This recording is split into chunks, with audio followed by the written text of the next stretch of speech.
Alô, alô, salve, salve, queridos amigos, queridas amigas da TV Sounic, da TV 247, bom dia, sejam bem-vindos ao primeiro programa de hoje. Estou falando ao vivo de São Paulo, nessa terça-feira, 26 de novembro, 8h45. Sol, dia de sol, festa de luz, festa de Moro e Dallagnol e o país a naufragar, mil empresas a fechar. Tudo isso faz a Petrobras pedir privatização e então o emprego vai, o PIBinho cai. Vai faturar o Dallagnol com palestra sem parar, Lava Jato é o maná. Enquanto isso, o Moro vai tomar sol no Tiçã e então o PIBinho cai, o emprego vai, o emprego vai e o PIBinho cai. Bom dia, Carla Luísa Veras de Pelotas. Carlinha, bom dia. Sérgio Pires Ferreira, bom dia a todos. Carlinha, sempre presente no Boa Noite 247, né, Carlinha? Toda hora a Gisele lê mensagem da Carlinha. Muito bem, já estou aqui com a Folha, com o Globo. Vou tomar um café da manhã primeiro e depois vamos conversar a respeito das notícias. Ana Camargo, bom dia, sol. Está fazendo sol. Sol entre nuvens, sol com vento. Carla Calheiros tem que publicar suas paródias. Já está quase pronto o livro de paródias. Falta pouco. Paródias para o Carnaval 2020.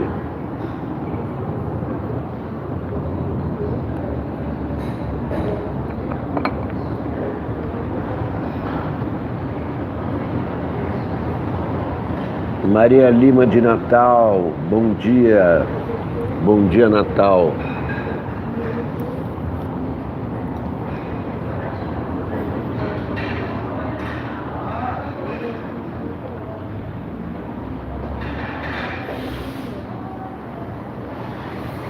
Amo assistir Boa Noite. Obrigado, Carlinha. Associar a paródia à música, exatamente. No livro vai ter. Justamente por isso que está demorando. Cada paródia tem a história da música original. Eu só não publico a letra original porque não sei se aí incorrem direitos autorais, mas eu conto a história de cada canção.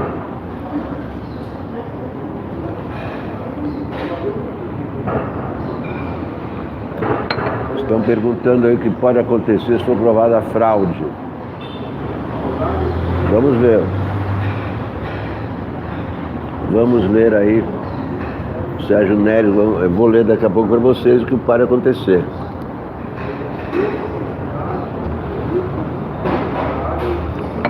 Agora, demorou um ano, Bárbara Richard,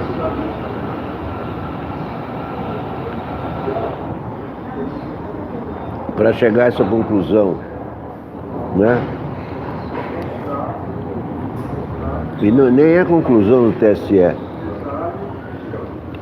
Isso aqui parece que é matéria da Folha. A Folha que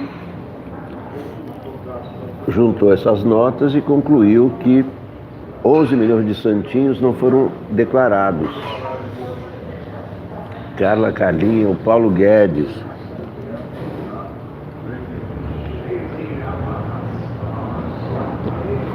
Paulo Guedes.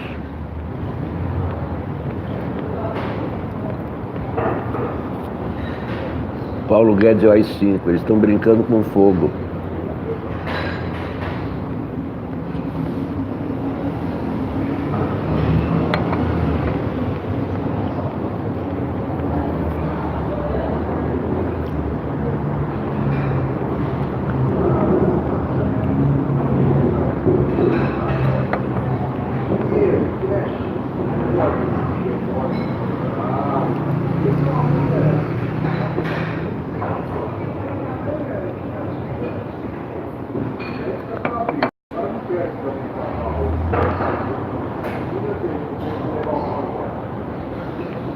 Essa fraude da campanha,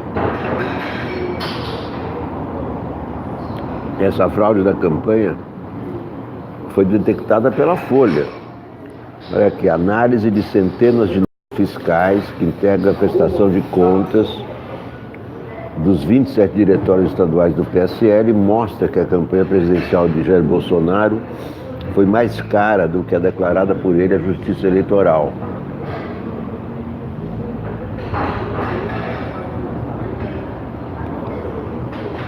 Documentos revelam que ao menos R$420 mil foram usados para a confecção de 10 milhões e 800 mil santinhos.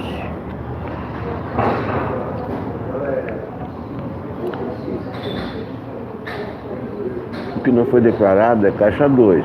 Caixa 2 é fraude, né?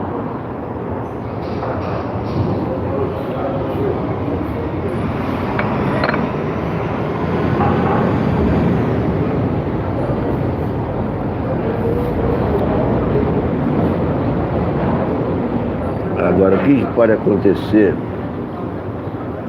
com o mandato, um ano depois da eleição, não sei.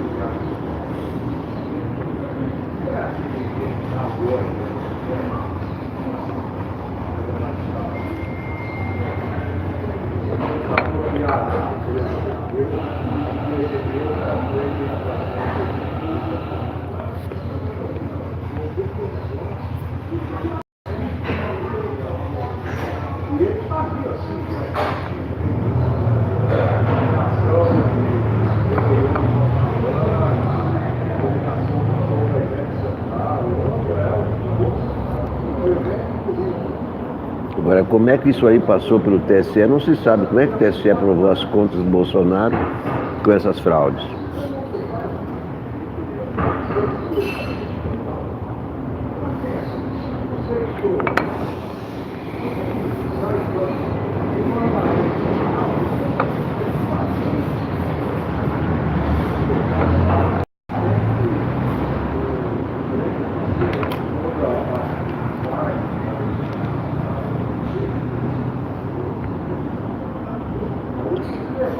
Vamos ver detalhes da matéria na página 4.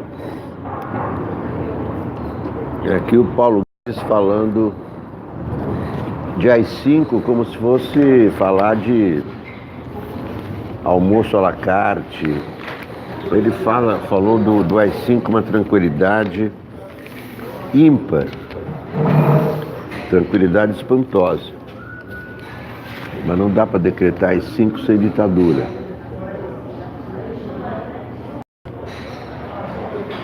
Daqui a charge do Laerte sobre a formação do novo partido do Bolsonaro.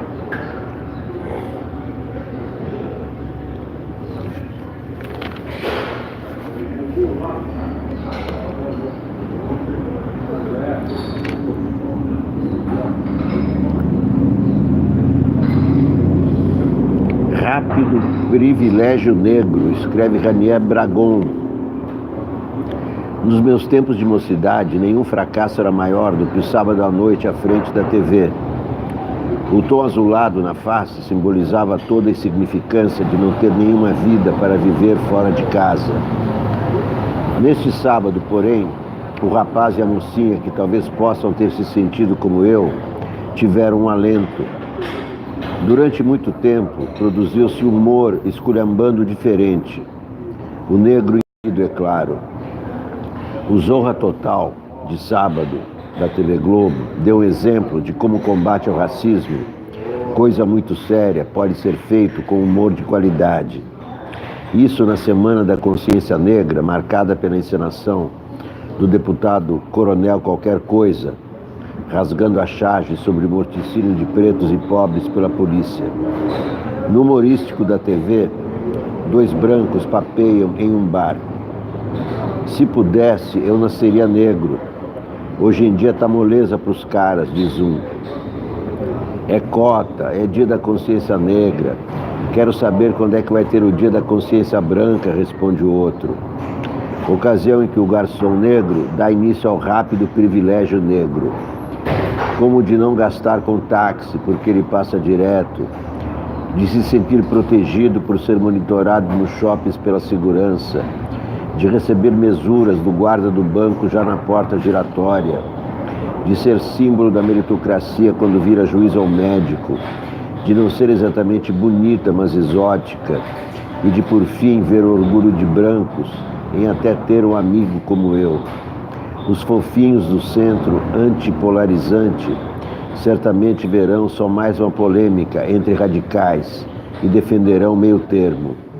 Infelizmente, não estarão fazendo piada. A memorável conquista deste memorável Flamengo merece todas as honrarias, inclusive a paciência de Jó, com o irritante sotaque supostamente carioca descolado do cavalinho do Fantástico. Gabigol, balançando as vergonhas para torcedores e atletas argentinos, mostra, porém, como às vezes, mais difícil do que saber perder é saber ganhar.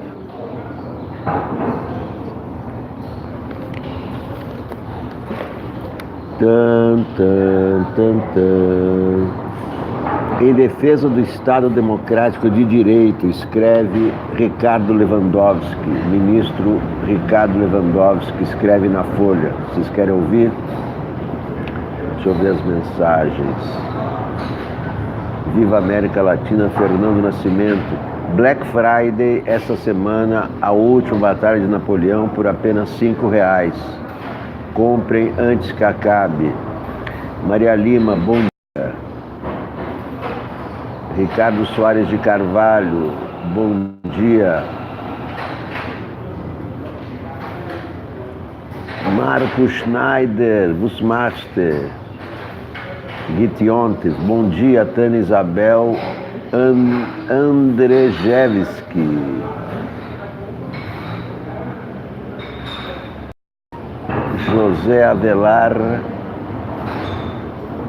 José Avelardo,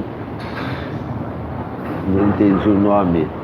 Ricardo Soares de Carvalho, ele mesmo o Bozo já disse que sonega tudo que puder, pois é. Carla Calinha, onde fica essa cafeteria que você faz as lives? Essa é a Padaria Real. Carlinha. Será que teremos que esperar o dólar chegar a 10 pau para ouvirmos panelas? Bárbara Richard.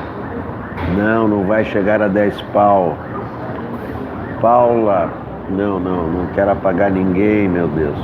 Paula Eduarda Canhadas, vou tomar café. Bom, vamos ouvir o Ricardo Lewandowski. Atentos à nossa turbulenta história institucional, caracterizada por recorrentes conspiratas, que com inquietante regularidade e sob os mais insólitos pretextos têm imposto prolongados períodos de exceção ao país, os deputados constituintes de 1988 buscaram dar fim a essa insidiosa patologia política. Com tal propósito, assentaram logo no artigo 1º da Constituição que a República Federativa do Brasil consubstancia o Estado Democrático de Direito, fundado, dentre outros, nos seguintes valores: soberania, cidadania, dignidade da pessoa humana e pluralismo político. E para não deixar quaisquer dúvidas aos mais afoitos ou menos avisados, reafirmaram o dogma republicano, segundo o qual todo o poder emana do povo, que o exerce por meio de representantes eleitos ou diretamente mediante referendos, plebiscitos e iniciativas legislativas populares. Para proteger o ente estatal que idealizaram e prevenir eventuais retrocessos, os constituintes conceberam diversas salvaguardas, com destaque para aquela que tipifica como crime inafiançável e imprescritível a ação de grupos armados, civis ou militares contra o Estado Democrático de Direito e a ordem constitucional.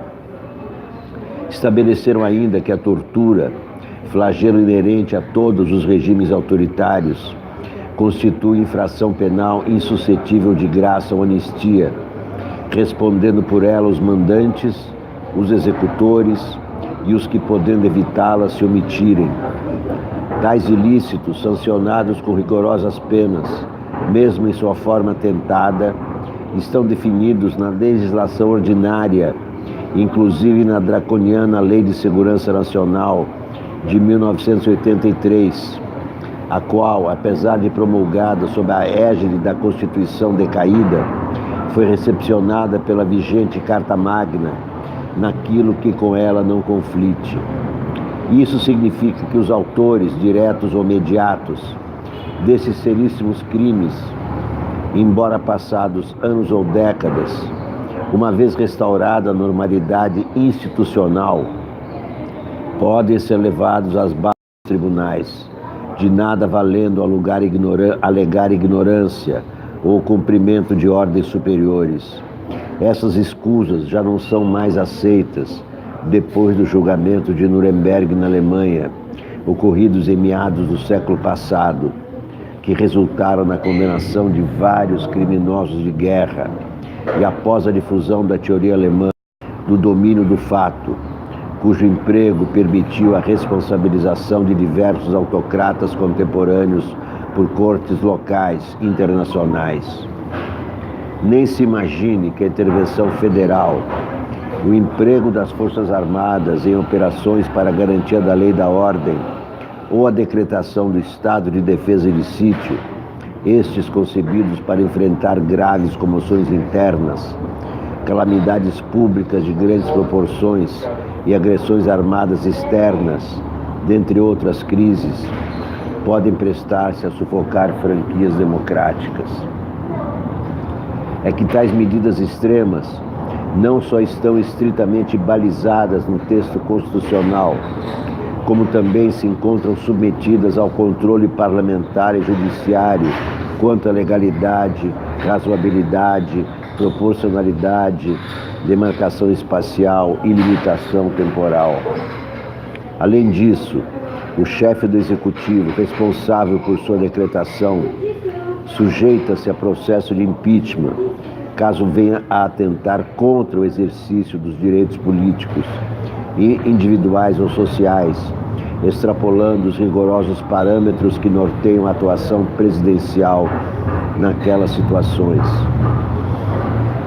Não obstante todas essas cautelas dos constituintes, recomenda a prudência, considerada a conturbada experiência brasileira, que se tenha sempre presente a sábia advertência de Thomas Jefferson, para quem o preço da liberdade é a eterna vigilância. Ricardo Lewandowski, em artigo na Folha de São Paulo.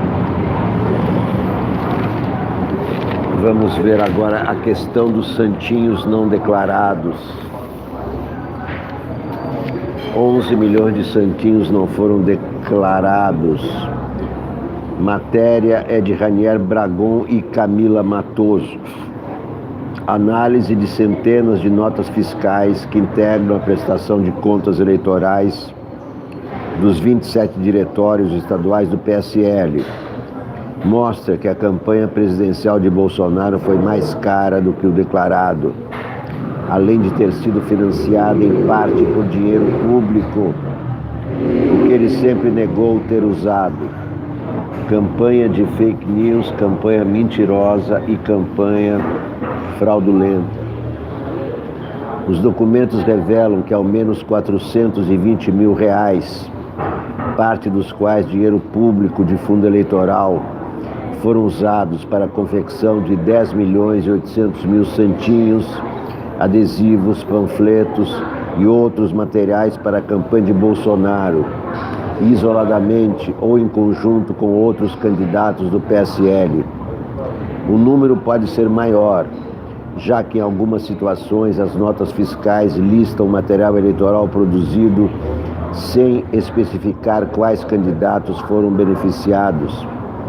Esses 420 mil reais equivalem a 17% de tudo que Bolsonaro declarou à Justiça como gasto de sua campanha, 2 milhões e 160 mil reais. Apesar de entregarem as notas fiscais à Justiça, Os diretórios estaduais do PSL, nesses casos, não vincularam gasto diretamente à campanha de Bolsonaro. Nem o presidente declarou em sua prestação de contas o recebimento dos 11 milhões de santinhos. O material deveria estar registrado na prestação de contas do presidente como doação recebida do respectivo PSL estadual, com valor estimável em dinheiro, conforme determina a Resolução 23.553 do Tribunal Superior Eleitoral, que disciplinou a prestação de contas dos candidatos e partidos na eleição de 2018. Ao proceder de forma diversa, o gasto eleitoral que beneficiou o presidente aparece na prestação de contas eleitoral apenas como gasto do PSL com determinada gráfica, e a campanha de Bolsonaro aparenta custo menor do que na realidade teve. Isto é fraude. Por ter sido eleito presidente em 2018, Bolsonaro já teve as contas de campanha analisadas pelo TSE ainda em dezembro do ano passado. O tribunal as aprovou com ressalvas. Houve determinação de devolução de R$ 8.200 ao erário. Essa análise não pode ser reaberta, o que não impede eventual verificação de pontos específicos. No sistema de prestações de contas eleitorais do TSE, não é possível identificar a exata fatia de dinheiro público embutida nesses R$ 420 mil, mas pelo menos os gastos dos diretórios de Minas Gerais, comandado à época pelo hoje ministro do Turismo, Marcelo Álvaro Antônio, e do Paraná, são totalmente oriundos do fundo eleitoral, que em 2018 destinou R$ 1.7 bilhões aos candidatos. Os outros diretórios que produziram material eleitoral para Bolsonaro, sem vincular diretamente a ele e sem que o presidente registrasse a doação recebida em sua própria prestação, são Rio Grande do Norte, Amazonas e Rio de Janeiro. Pois é, o TSE comeu bola, né? Como é que o TSE não detectou essa fraude? Essa é a pergunta. Como é que o TSE não detectou a fraude que a Folha detectou? O Rio de Janeiro, reduto político dos Bolsonaros, foi o responsável pela maior fatia, R$ 356 mil. As notas fiscais mostram que 3 gráficas produziram para o PSL do Rio 9 milhões e 800 mil santinhos, panfletos, adesivos e outros materiais que pediam votos conjuntamente para Bolsonaro, seu filho Flávio eleito senador e outros candidatos do PSL. A prestação de contas da campanha do presidente não registra o recebimento dessas doações. Os únicos diretórios dos quais Bolsonaro declara ter recebido material de campanha foram os de São Paulo e da Bahia. Em São Paulo, a gráfica Artvisão Van Gogh cobrou R$ 10 mil para produzir 2.222 adesivos para a campanha de Bolsonaro e de seu filho Eduardo. Nesse caso, a campanha de Bolsonaro declarou ter recebido do Diretório Paulista do PSL doação estimada em R$ 5 mil, relativa à produção de metade desses adesivos. A campanha de Eduardo Bolsonaro declarou ter recebido doação estimada em R$ 5 mil, relativa à outra metade. A resolução de 2017 do TSE estabelece que cabe a quem arcou com o gasto comprovar a produção dos materiais, mas frisa que isso não afasta a obrigatoriedade de serem registrados na prestação de contas os doadores e na de seus beneficiários os valores das operações. Procurados, nem o Palácio do Planalto, nem os 5 diretórios estaduais do PSL quiseram se manifestar. A Folha consultou 3 especialistas na área eleitoral e os tribunais regionais eleitorais dos 5 estados citados nessa reportagem, apresentando um caso hipotético similar ao do PSL. A ausência de declaração dos valores recebidos como doação estimável em dinheiro consubstancia irregularidade grave. No que tange ao partido, também ele deveria ter declarado a realização da doação estimável em dinheiro, afirmou o advogado eleitoral Rafael Araripe Carneiros, o único que concordou em ter a sua posição publicada. Irregularidade como essa pode impactar no julgamento das contas de campanha, podendo levar até a desaprovação das contas, com a exigência de devolução dos valores irregularmente recebidos. Também disse o advogado. Em relação aos TREs, Tribunais Regionais Eleitorais, Sol de Minas Gerais respondeu às perguntas, afirmando no caso hipotético que os gastos efetuados por partidos em benefício do candidato constituem doações estimáveis em dinheiro e que tanto o partido quanto o candidato devem registrar nas respectivas prestações de contas as doações estimáveis efetuadas e recebidas. Caso não façam, a omissão de doação realizada pelo partido aos candidatos e a omissão de doação estimada recebida pelos candidatos. Não houve resposta dos demais tribunais. Reportagens da Folha mostraram, antes mesmo do resultado da eleição, que a campanha de Bolsonaro havia omitido uma série de informações na prestação de contas parcial, que todos os candidatos têm que apresentar na primeira quinzena de setembro. Além da prestação das contas de seus gastos eleitorais, os partidos são obrigados anualmente a apresentar declarações de seus gastos ordinários, ou seja, aqueles não diretamente vinculados a disputas eleitorais.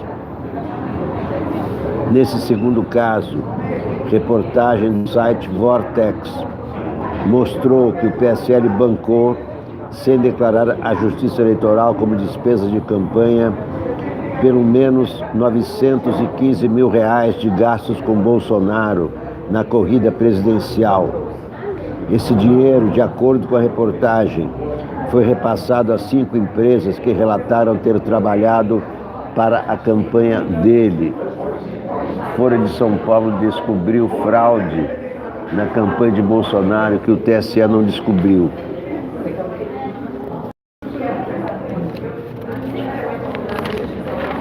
Como isso foi possível? O TSE comeu bola. Painel da Folha, coluna painel assinada por Daniela Lima.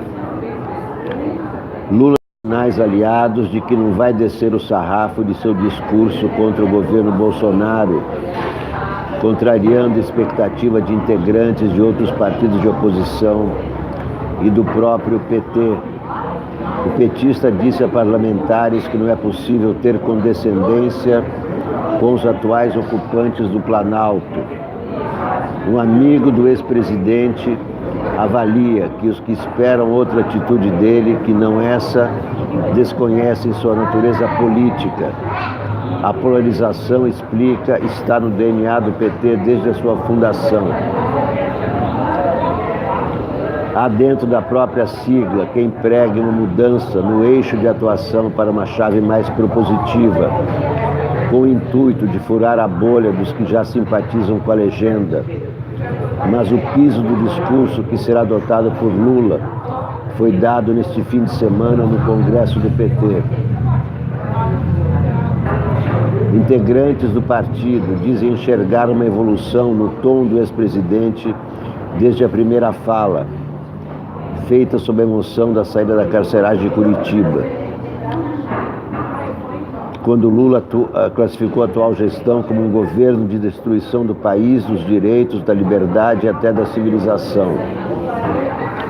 O grupo mais próximo ao ex-presidente defende a manutenção do embate no campo político e diz que Lula já aponta limites ao não pregar o fora Bolsonaro.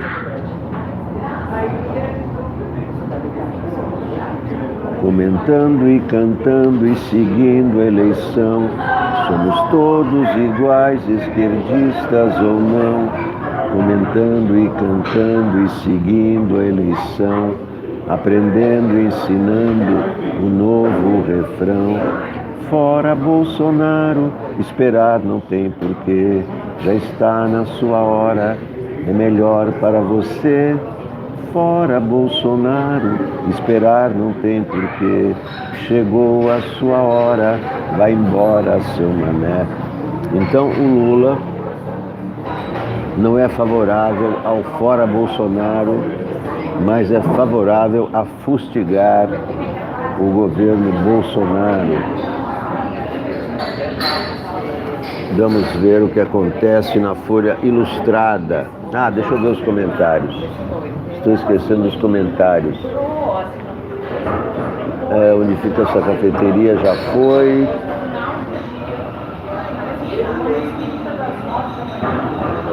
Marcos Schneider está aqui. Tânia Isabel Andrzejewski que está aqui. Maria Lima, Fernando Nascimento. César Fábio Miller, bom dia. Maria Lima. Neregston Ribeiro Mendes Neto, bom dia. José Avelar, agora sim, José Avelar, agora que você juntou o teu nome com o sobrenome, José Avelar. Black Friday, a última batalha de Napoleão por R$5. Renata Neri, bom dia. Sérgio Neres, bom dia Brasil, mostrou que os brigadeiros de Alter do Chão colocaram fogo para ganhar dinheiro do governo, combatendo, portanto o Brasil virou uma selva. Canal Voz da Esquerda, Jornal Nacional de ontem mandou o povo comer ovo, com o preço da carne às alturas. Canal Voz da Esquerda, esse vai ser o Natal novo. Paulo Eduardo Canhadas, belíssima advertência de Lavandowski. Paulo Eduardo Canhadas, só posso dizer gentinha. Ana Camargo, eu não como carne, dá para fazer o Natal vegetariano. Sorte do Peru do Porto. Meu filho é vegano e está comendo muito bem, a carne não é imprescindível. Paulo Eduardo Canhadas, rindo do TSE. Ana Camargo, Bolsonaro mente, fraude, seu filho faz rachadinhas, entre outras coisas. Ainda está valendo bandido bom e bandido morto. Ana Camargo diz que TSE é conivente. Carlos Murac, bom dia Carlos Murac. Francisco Mate, pela primeira vez na sua live, muito bem-vindo. Seja bem-vindo Francisco Mate, à TV Sounic. Vamos ver aqui. Em 4 dias, 4 mulheres são mortas por conhecidos em São Paulo. Folha Ilustrada, isso é um horror. Feminicídio. A lei do mais forte, o homem é mais forte e usa dessa fortaleza para agredir as mulheres. Isso é uma covardia inominável.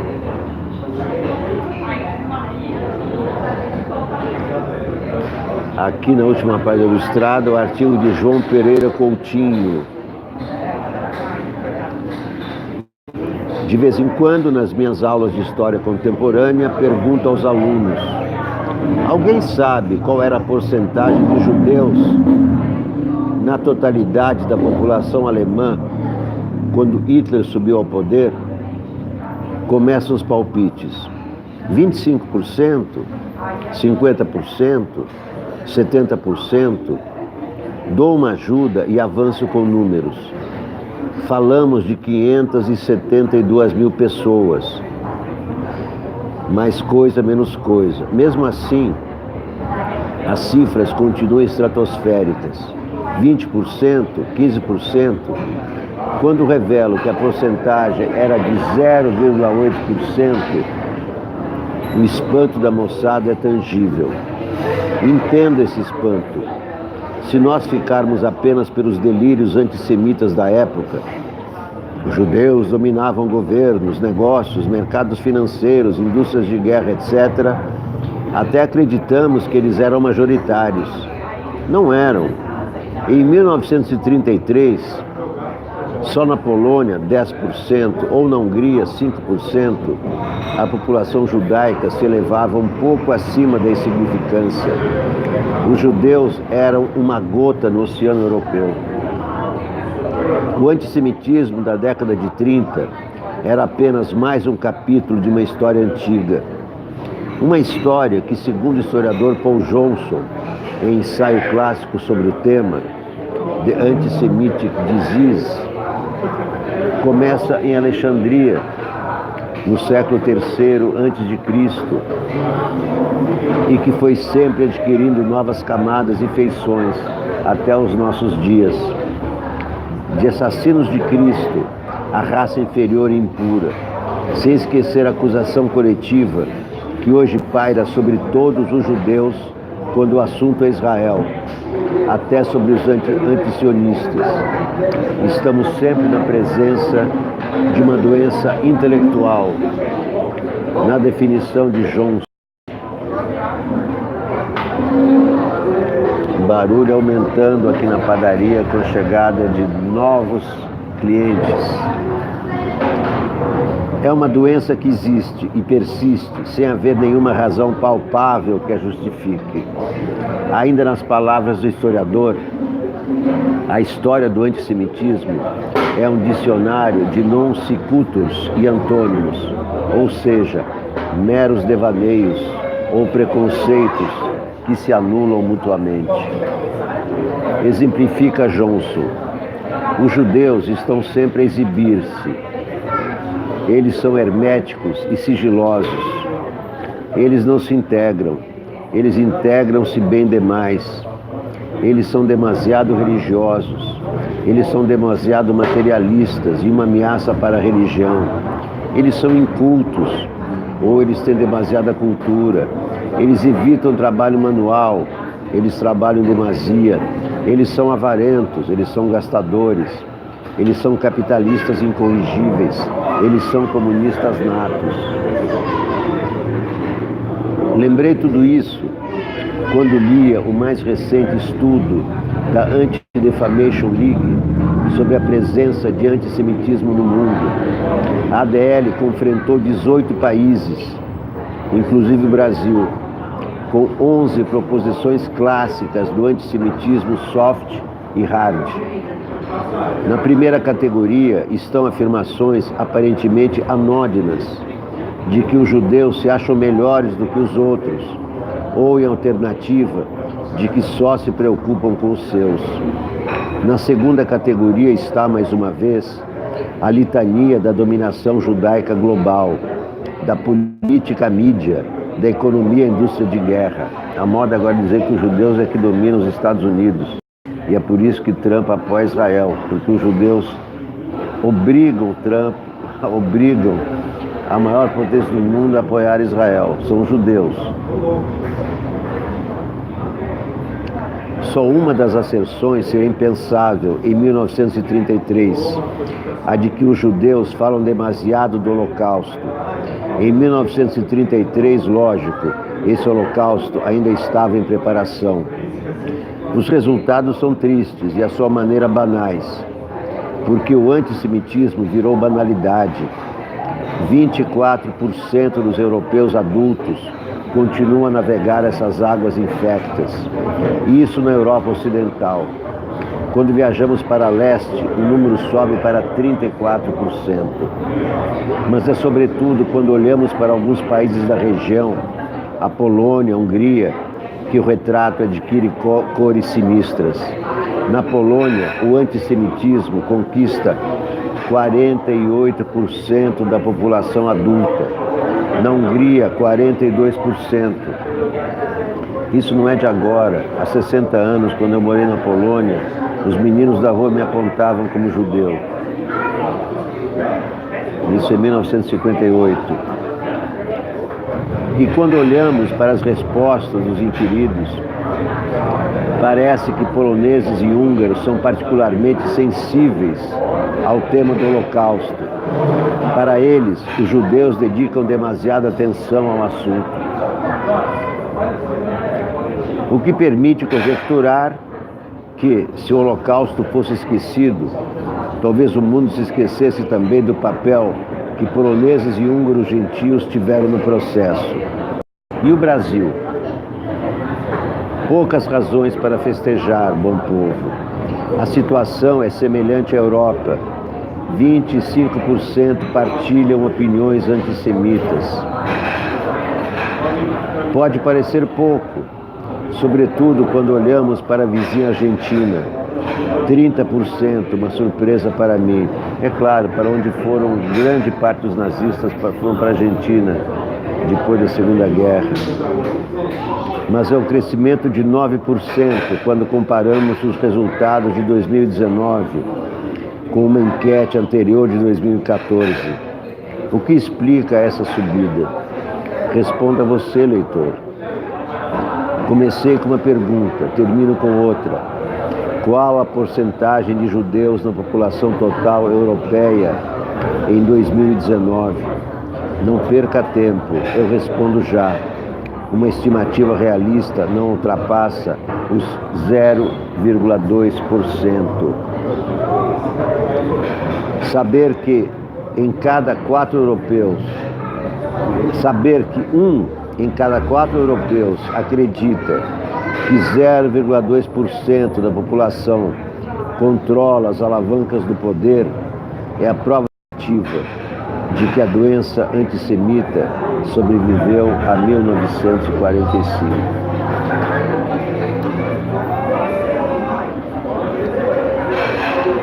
Neregston Ribeiro, com que rótulo somos pessoas humanas iguais em tudo perante a lei e aos olhos de Deus?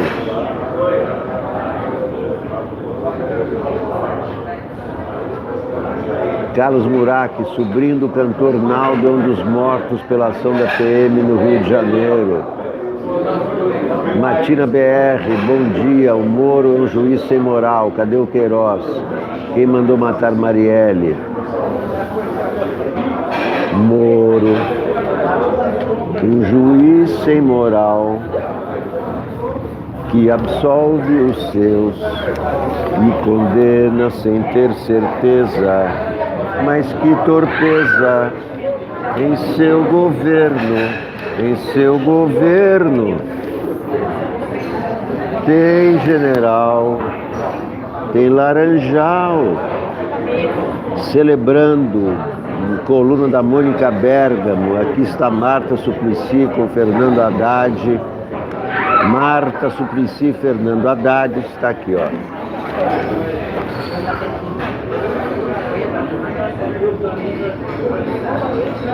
Dois ex-prefeitos de São Paulo.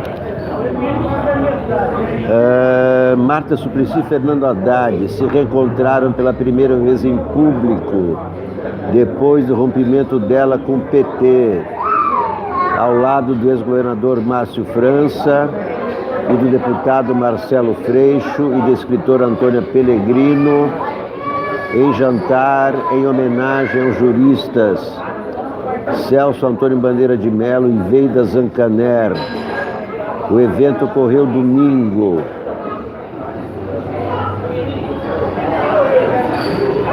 Mais notinhas da Mônica Bergamo.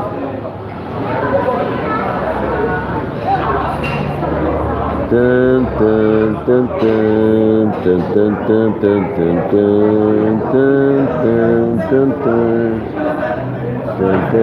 tan, tan, tan, tan. Nada de interessante na coluna da Mônica Bergamo. Então, sem mais delongas, a Folha de São Paulo. Estou vendo aqui na minha frente dois infames de esquerda que votaram em Bolsonaro. É incrível, impensável. Estou vendo os dois caras aqui, foram guerrilheiros até. durante a ditadura e votaram em Bolsonaro para evitar a vitória do PT. Infames. Infames, idiotas. Merval Pereira escreve: obstáculos para Lula. Tudo indica que há uma maioria consistente no Congresso para alterar a decisão do STF de autorizar a prisão de um réu apenas após o trânsito em julgado. Merval Pereira insiste na tese de que a Constituição tem que ser violada. Deputados estão convencidos de que não é possível resistir ao clamor das ruas. O clamor das ruas matou Jesus. Não é clamor das ruas, não tem que seguir a Constituição, não o clamor das ruas. Não é o clamor das ruas que faz a Constituição. A Constituição é que faz o clamor das ruas. Tudo invertido, tudo errado, Merval Pereira. Nem vou continuar lendo para não ficar nervoso. O Merval Pereira.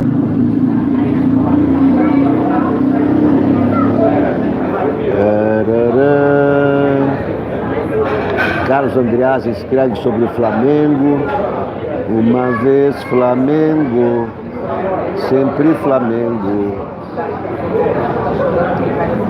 José Casado escreve mas o barulho aqui está insuportável, né? Muitas crianças gritando. As crianças são maravilhosas, mas quando começam a gritar, haja paciência, gritar, chorar, chamar a atenção dos adultos. Aqui diz o Globo que o TSE deve autorizar o uso de certificado digital. Nas biometria terá dificuldade.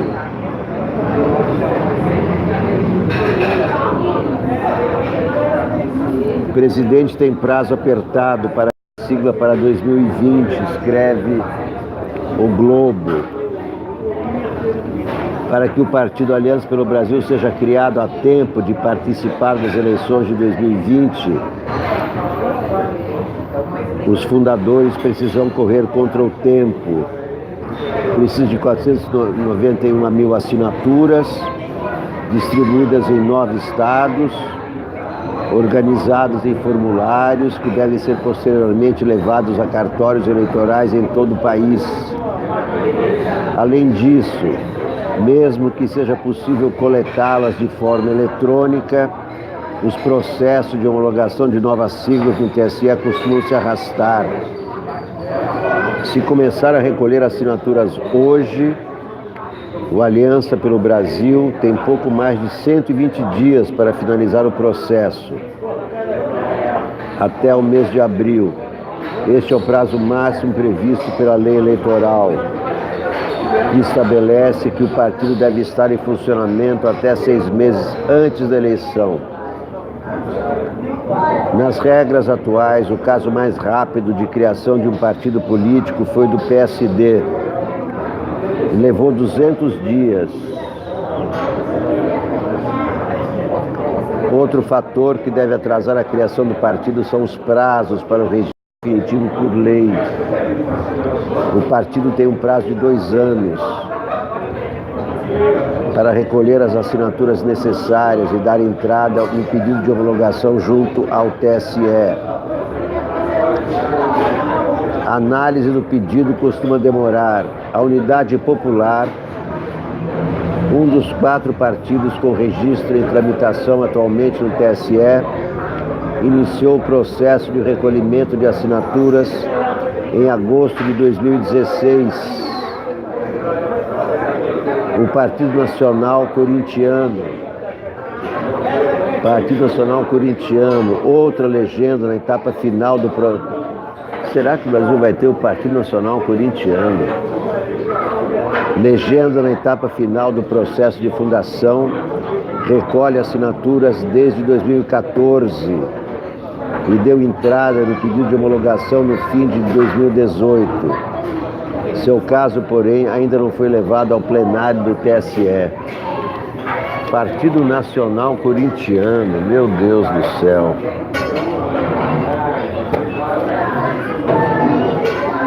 Partido Nacional Corintiano, PNC. Bernardo Melo Franco.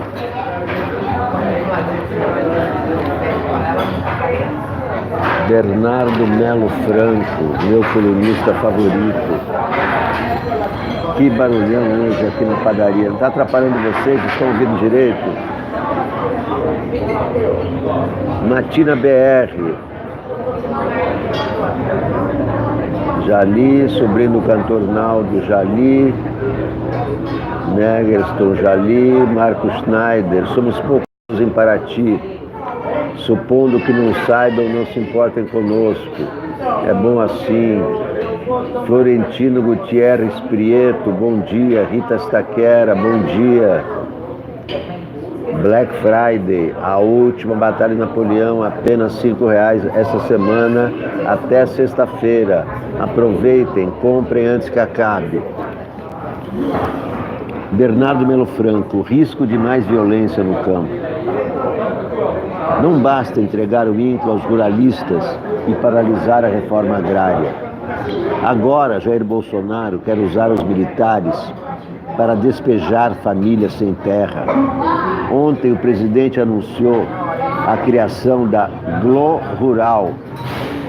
A ideia, segundo ele próprio, é usar as Forças Armadas para reprimir e dispersar ocupações no campo.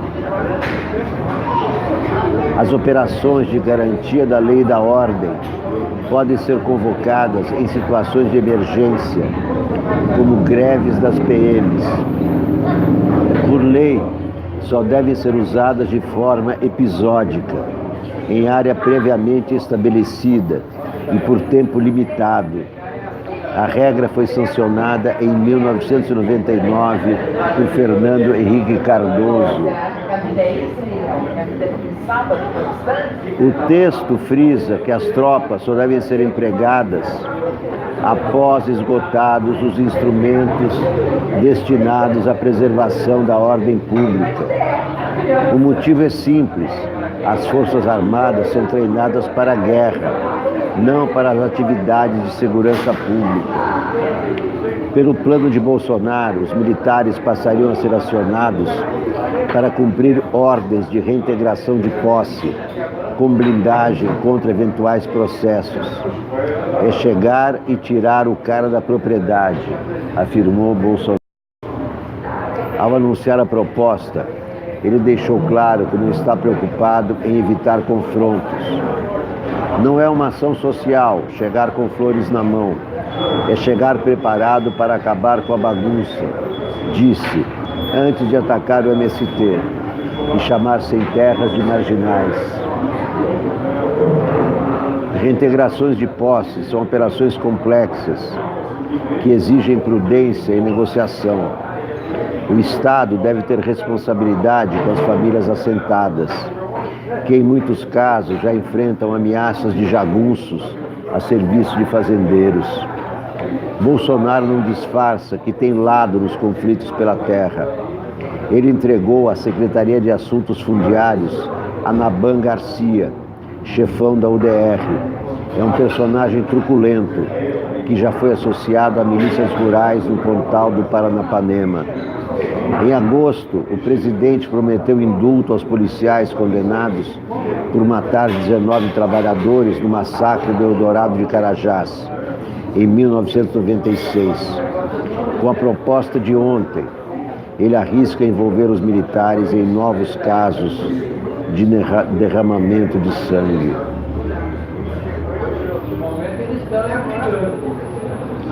Todo dia o governo apresenta uma proposta que resulta em mortes, em prejuízos, em devastação, em diminuição dos direitos, em estreitamento da democracia.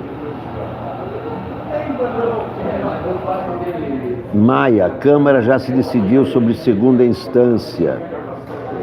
Lideranças do Congresso se reúnem hoje na residência oficial do presidente do Senado, Davi Alcolumbre, para discutir com Sérgio Moro a tramitação de projetos sobre a prisão em segunda instância A intenção é encontrar uma proposta de consenso. A Câmara já tomou sua decisão, disse Rodrigo Maia. Já estamos instalando a PEC da segunda instância. Foi aprovada na CCJ. Se a PEC da segunda instância confrontar com a Constituição, como é que fica? Isso é inconstitucional.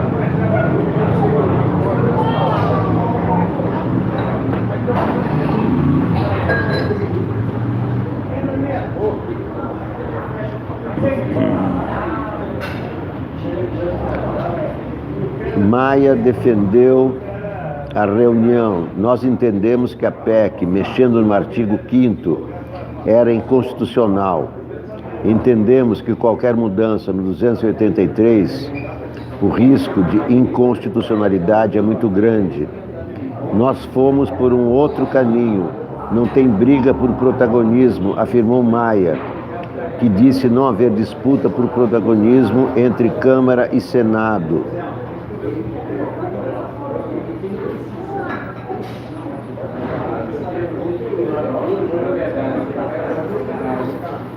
Não é possível que a Câmara mude o entendimento do STF, que aliás é o entendimento da Constituição, que o STF confirmou.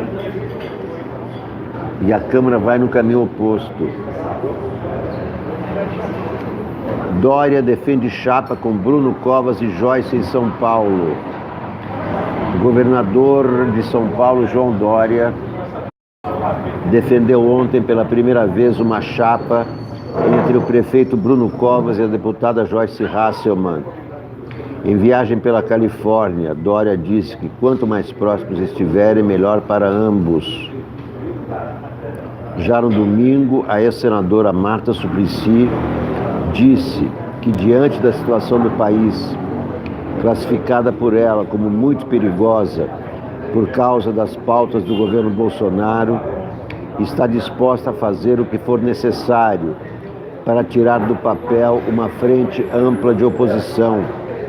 O ex-presidente Lula tem tentado reaproximar a ex-senadora do PT.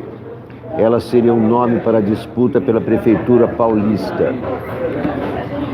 Lula tem toda razão, a Marta é o nome mais forte para disputar as eleições da prefeita de São Paulo, é o nome mais forte que o PT tem a apresentar. Espera-se que aquelas alas do PT refratárias a Marta Suplicy, devido ao que ela fez no passado, e cometeu erros no passado, é claro que cometeu, espera-se que essas alas intolerantes do PT não impeçam essa proposta. Marta Suplicy, candidata pelo PT a prefeita de São Paulo, é o melhor nome para enfrentar essa dupla, se é que vai ser formada essa dupla, Bruno Covas e Joyce Hasselmann. Joyce Hasselmann tem muitos votos e Bruno Covas tem a máquina. Bruno Covas tem a máquina, o que é muito importante numa reeleição. E Joyce Hasselmann tem votos. E o PT tem que se apresentar para esse confronto com o seu melhor nome, o seu nome mais popular, e esse nome é Marta Suplicy, que atualmente nem está no PT e não está em partido nenhum. Essas eleições de 2020 não são apenas municipais, são eleições nacionais. São o primeiro plebiscito sobre o governo Bolsonaro. Se o governo Bolsonaro for derrotado nas principais capitais, será um passo para derrotá-lo em 2022. Ao contrário, se Bolsonaro conseguir vencer nas principais capitais com seus candidatos, o seu caminho para 2022 ficará muito mais fácil.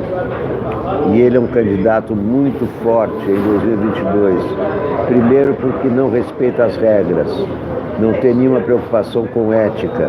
Ele infringe as leis, como estamos vendo com as fraudes que ele cometeu em 2018 e que o TSE não conseguiu identificar. mais a imprensa está identificando e mostrando que a eleição de 2018 foi ganha no tapetão, foi ganha ao custo de muitas fraudes.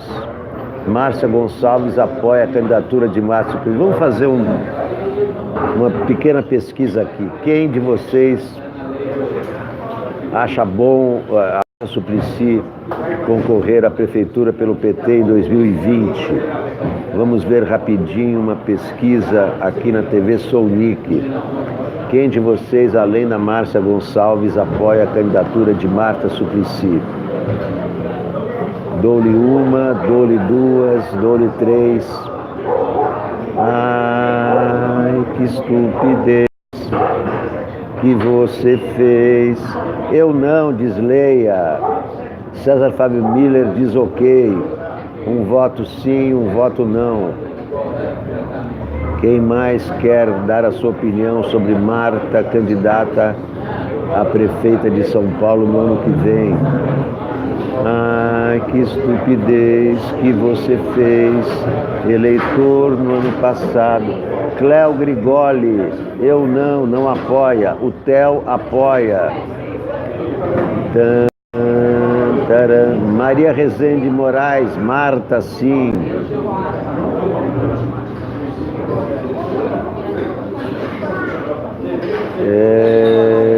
Marta sim. Mais opiniões a respeito de Marta, candidata ano que vem. Dirce Maria é a favor. Está empatado, né? Rita Staquera acha que não, que ela é traíra. Me parece que está empatado, né? Não é isso? Maria Tereza Meneghit, sim, a favor de Marta. É sempre um voto sim, um voto não, um voto sim, um voto não. Votaria na Marta, desde que ela esteja no PT, escreve Tereza Condo. Quem mais se apresenta? Quem mais quer opinar? Vinem menabessa lemazel, vinem menabessa leglick, disrei delisoser schoindrein, inbringen mein Masel zurück. Divertis Barschaffen geworden, für alle Menschen gleich. Wie nimmt man a bissele, noch schon a bissele, wie nimmt man a bissele Glück? Olá, tá vendo? Esse é o Newton, que está abrindo as janelas, né? Como é que chama isso? Não é janela. Como é que chama isso, o Newton? Está abrindo as cortinas da padaria real para o mundo. Olha só, quanta luz. Muito bem. Quem mais se apresenta para opinar sobre a Marta candidata? Cosa ao Sud, Marta leva consigo a pecha de Marta Taxa. Marta Taxa criou muitas taxas. Todos os governantes cometeram muitos erros e muitos acertos. Não há governante que não tenha cometido erros. É impossível, como nós cometemos erros todos os dias, né? Sempre tentando não cometer e ainda assim acabamos cometendo. Mas os nossos erros nós perdoamos. O mais difícil é perdoarmos os erros dos outros. Maria Rezende Moraes diz que até Reinaldo Azevedo diz que Marta foi a melhor prefeita de São Paulo. O Reinaldo Azevedo agora está virando petista. Ele que criou o termo petralha, tão horroroso, agora está virando petista. Defendendo Marta para prefeita, eu acho que a Marta é o melhor nome para São Paulo. Eu ainda acho que Marta é o melhor nome. O PT não tem um candidato melhor e Nem as oposições a Bolsonaro tem candidato melhor do que a Marta Suplicy. Bem, meus queridos amigos, minhas queridas amigas, muito obrigado por assistirem, muito obrigado por se inscreverem, muito obrigado aos que compraram o e-book Elinalva Bastos, Marta Sim. Esta semana, e-book, promoção de Black Friday, apenas R$5. A última batalha de Napoleão. Por favor, contribuam no projeto Catarse a partir de R$10 mensais. Vou também providenciar uma promoção de Black Friday no Catarse. Quem quiser contribuir de outra forma, tem à disposição o Super Chat para contribuições ao vivo. Na hora que eu estou fazendo o programa, vocês colocam o dinheirinho que quiserem. Muito obrigado a todos. Eu sempre faço mais de um programa todos os dias, geralmente um de manhã e um à tarde, ou a qualquer momento com alguma notícia extraordinária que aconteça no Brasil ou que interesse ao Brasil. Muito obrigado a todos e até a próxima.